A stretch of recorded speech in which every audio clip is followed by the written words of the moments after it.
Bombo Sports News. Mga kabombo at mga Castor Nation, merong 9 anyos na Pinoy karate athlete ang wagi bilang gold medalist sa Asian Karate Championship na dinao sa China. May balita dyan ng Star FM Manila.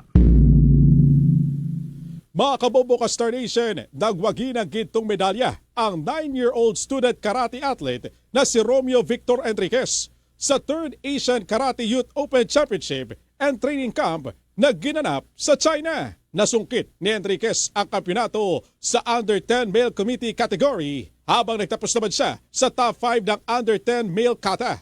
Ito ang kanyang kauna-unang gintong medalya sa isang international karate competition.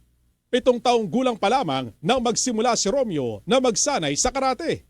Sa eksklusibong panayam ng 102.7 Star FM Manila sa batang atleta, ibinahagi ni Enriquez ang kanyang ilang buwang puspusang paghahanda bago ang torneo. 8 weeks of non-stop training po. 3 hanggang 5 oras araw-araw po. At may isang competition, Batang Pinoy po. Pero same thing lang po, non-stop training every single day. Nagpasalamat naman ang gold medalist sa lahat ng gumabay at sumuporta sa kanyang international competition.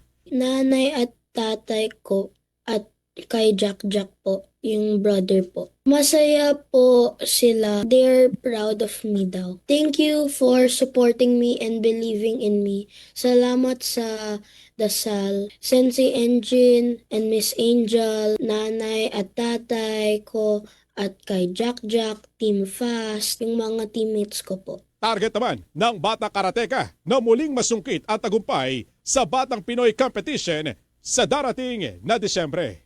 At yan ang ating balitang sports mula rito sa 102.7 Star FM Manila. Nagulat, Star DJ Antonio Labana, and this is Bombo Radio Philippines, the #1 radio network in the country. Your trusted source of news and information.